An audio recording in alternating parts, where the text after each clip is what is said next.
السلام علیکم ویورز، میں ہوں شاکر سولنگی۔ ویورز، اسلام آباد ہائی کورٹ کے ججز کے بعد پھر نیا سلسلہ ایک شروع ہو گیا ہے کہ لاہور ہائی کورٹ کے ججز کو بھی خط موصول ہوا ہے، دھمکی آمیز پاؤڈر ڈلا ہوا ہے۔ سپریم کورٹ کے ججز کو، چیف جسٹس آف پاکستان قاضی فائز عیسیٰ سمیت سپریم کورٹ کے 10 ججز کو یہ خط موصول ہو چکا ہے۔ اب یہ خط کی کہانی آخرکار کیا ہے؟ اس سے پہلے اسلام آباد ہائی کورٹ کے 6 ججز نے خط لکھا سپریم جوڈیشل کونسل کو کہ ہمارے معاملات میں مداخلت کی جا رہی ہے، دباؤ ڈالا جا رہا ہے، پریشرائز کیا جا رہا ہے۔ پھر سماعت بھی ہوئی، سو موٹو بھی ہوا، کمیشن قائم کرنے کے لیے حکومت نے چیف جسٹس کی مشورے سے تیاری کی، لیکن پی ٹی آئی نے اس پہ بھی اعتراض کیا، پھر چیف جسٹس کو سو موٹو لینا پڑا۔ سماعت ہوئی، سماعت میں چیف جسٹس نے ریمارکس میں یہ بات کہی کہ دباؤ صرف ایجنسیوں کا یا اداروں کا نہیں ہو سکتا، دباؤ جو ہے، پریشر جو ہے وہ فیملیز کا بھی ہو سکتا ہے، پریشر سوشل میڈیا کا بھی ہو سکتا ہے۔ تو میں نے پہلے بھی ذکر کیا، فیملیز کا دباؤ کا کیا مطلب ہے؟ بالکل وہ ساسو ماں کا جس طرح دباؤ تھا بندیال صاحب پر، یا مختلف ججز کے بارے میں کہا جاتا ہے کہ ان کی فیملیز پی ٹی آئی کی حامی ہیں، پرو پی ٹی آئی ہیں، بیٹیاں، بیٹے، بیگمات، تو یہ دباؤ بھی، یہ کہانی بھی دباؤ کی بھی چل رہی ہے۔ تو اس کے فوراً بعد پھر یہ نیا خطوں کا سلسلہ شروع ہو گیا ہے کہ بھائی ججز کو دھمکی آمیز خط لکھے جا رہے ہیں۔ طیب بلوچ بڑے عرصے کے بعد آج طیب کے ساتھ پھر پروگرام آج کا کر رہا ہوں، تو طیب کے ساتھ ڈسکس کریں گے، کیونکہ طیب بلوچ سپریم کورٹ کور کرتے ہیں اور سپریم کورٹ کے معاملات کو سمجھ رہے ہوتے ہیں، اسی لیے طیب کے ساتھ بات کریں گے۔ طیب، ویلکم ٹو شو۔ ویورز مس بھی کرتے رہتے ہیں، میسیجز بھی کر رہے ہوتے ہیں، کمنٹس میں پوچھتے ہیں کہ طیب بلوچ کدھر غائب ہو گیا ہے۔ طیب غائب کہیں نہیں ہوا، طیب اپنا پروگرام بھی کر رہے ہوتے ہیں، اپنے یوٹیوب پہ بھی کر رہے ہوتے ہیں سپریم کورٹ میں، پھر میں بھی اپنے ظاہر ہے تھوڑے سے اپنے حساب سے بزی ہو گئے ہیں۔ تو آج طیب سے حال حوال کریں گے، یہ کہانی کیا ہے خطوں کی، یہ خطوط کیوں مل رہے ہیں ججز کو، اور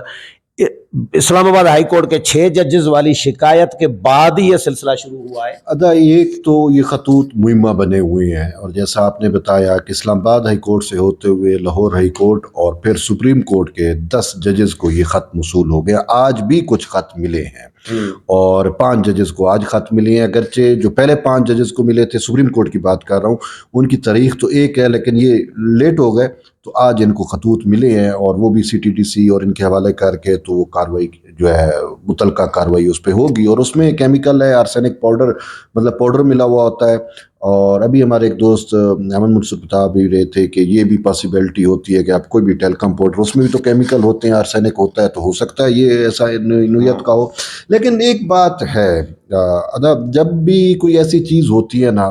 تو جیو پولیٹیکلی جب ہم دیکھتے ہیں، انٹرنیشنلی تھوڑا سا ایکسپوجر ہے، جب میں ان چیزوں کو دیکھتا ہوں، کوئی بھی ایونٹ ہوتا ہے تو اس میں جب آپ سرا ڈھونڈنے کی کوشش کرتے ہیں، تو وہ ایک ٹرم ہے گریک کی، یونانیوں کی، کہ کیو بونو۔ اب کیو بونو کا مطلب یہ ہے کہ الٹیمیٹلی بینیفیشری کون ہے، یعنی کہ فائدہ کسے جا رہا ہے۔ اب یہ جو خطوط آ رہے ہیں، اس خطوط کا بینیفیشری کون ہے؟ میں آپ سے یہ پوچھنا چاہ رہا ہوں، یہ جو خطوط آ رہے ہیں، ان خطوط کا بینیفیشری کون ہے؟ بینیفیشری تو ججز، 6 ججز اور پی ٹی آئی، بس نظر تو یہ رہا۔ اب یہ دیکھو، یہ جو میں نے آپ سے کیو بونو اور یہ پوری بات کی، یہ انٹرنیشنل سٹینڈرڈ ہوتے ہیں۔ کسی بھی ایونٹ کو، کسی بھی فالس فلیگ ایونٹ کو، کسی بھی اس کو ڈیٹیکٹ کرنے کے لیے کہ اس میں الٹیمیٹلی بینیفیشری کون ہوگا یا ہے، کوئی بھی ایونٹ ہوتا ہے۔ تو یہ جو ججز کو پاؤڈر والے، کیمیکل والے خطوط مل رہی ہیں، ان خطوط کا بینیفٹ کس کو جا رہا ہے؟ وہ آپ کے بقول اور حقیقت بھی یہی ہے کہ وہ 6 جج، ان کے نریٹو کو سپورٹ مل رہی ہے اور تحریک انصاف کے نریٹو کو سپورٹ مل رہی ہے۔ تو اس وجہ سے کہیں نہ کہیں اب یہ خدشہ، یہ چیز ضرور ہے کہ اس خطوط کے پیچھے بھی وہی لوگ ہو سکتے ہیں جن کو بینیفٹ مل رہا ہے۔ ایسا ہی وہ کسی طریقے سے اور طریقے سے اسٹیج کر سکتے ہیں. میرا پوائنٹ آف ویو تو اس پہ یہ ہے کہ ہارپک پاؤڈر کے 3 قطرے والی جو کہانی ہے وہ کہانی ان خطوط سے براہ راست جڑی ہوئی ہے. کہیں بنی گالا والے لوگ ملوث ہو سکتے ہیں اور چیزیں وہیں سے ہی ہے, اور وہی اس پہ پراپیگیٹ کر رہے ہیں, وہی اس پہ پراپیگنڈا کر رہے ہیں, وہی اس پہ پریشرائز کر رہے ہیں, وہی اس پہ دباؤ. ٹی وی چینل دیکھے تو جی تحریک انصاف کے فلاں بندے نے کہا جی یہ خطوط مل رہے ہیں تو اس پہ سنجیدہ میٹر ہے, اس پہ انکوائری ہونی چاہیے, یہ ہونا چاہیے, فلاں ہونا چاہیے. یہ سارا کچھ یہ انہی کا نریٹو ہے, انہی کو سپورٹ کر رہا ہے. تو کہیں نہ کہیں پیچھے سے انہوں نے ہی ان 6 ججز کی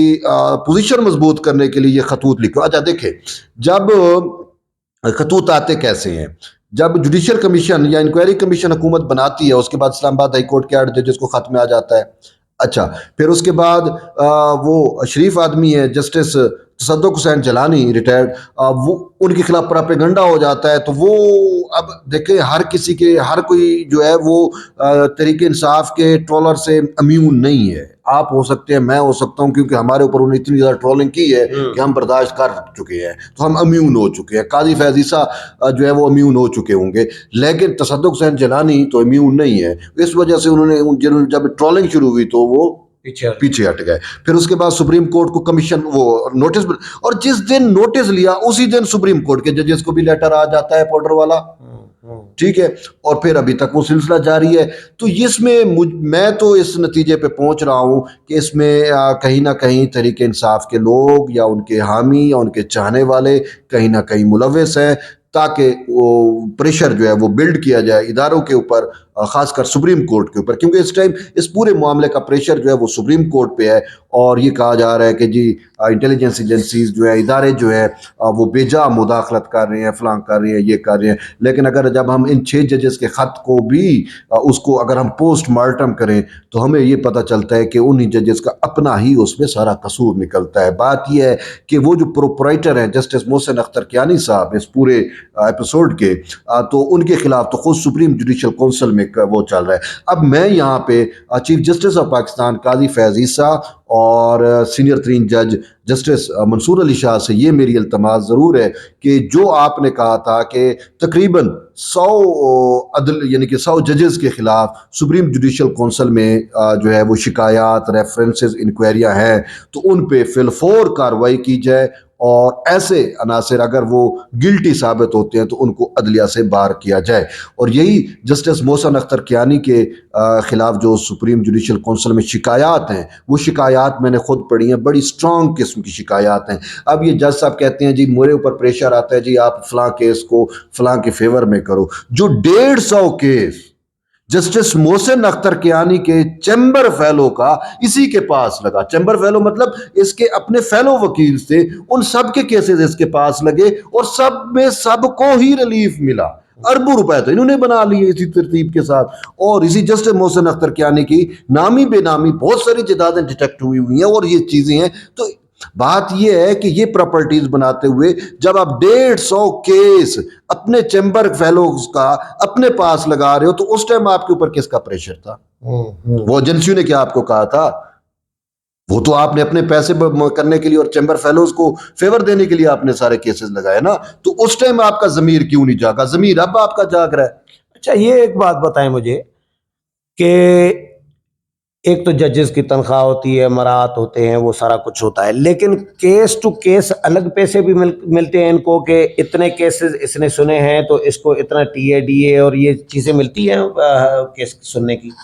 دیکھیں یہ تو مطلب ہے کہ اب اگر دیکھیں کہ ہائی کورٹ کا جج جو ہے نا وہ ہمیں آپ کو پاکستانیوں کو تقریباً 1 کروڑ روپیہ پر منتھ میں پڑ رہا ہے, ٹھیک ہے, سپریم کورٹ کا جج بھی اور سارا کچھ, تو ان کو بہت کچھ ملتا ہے. کیونکہ جب چھٹیاں آتی ہیں تو کچھ ججز چھٹیاں نہیں لیتے صرف اسی چکر میں کہ مال بنائیں. سب صاف ظاہر ہے کہ مال بنائے اور مختلف رجسٹریوں میں چلے جاتے ہیں. سپریم کورٹ کے ججز کی تو الگ کہانی ہے ان کی, تو یہ جو ہے اپنے پیسے بھی بناتے ہیں, لیکن یہ تو معمولی سی پیسے ہیں, اتنا اس کا مسئلہ نہیں ہے. لیکن یہ جو جیسے میں نے مثال دی نا 150 کیس, اب 150 کیس اس کے ساتھی وکیلوں کا اس کے پاس لگے, اور وہ ساتھی وکیل دوسری پارٹی سے کہے کہ یہ ہمارے فیور میں ہوگا اتنا, تو وہ بہت مال بن جاتا ہے. اچھا چلو یہ مداخلت, اس میں چلو یہ مداخلت کی شکایت کر رہے ہیں, میں نے باقی لوگوں سے بھی سوالات کیے ہیں کہ عدالتوں کی اپنی مداخلت جو چل رہی ہوتی ہے، پارلیمان کے معاملات ہوں، الیکشن کمیشن کے معاملات ہوں، جو اداروں کے اندر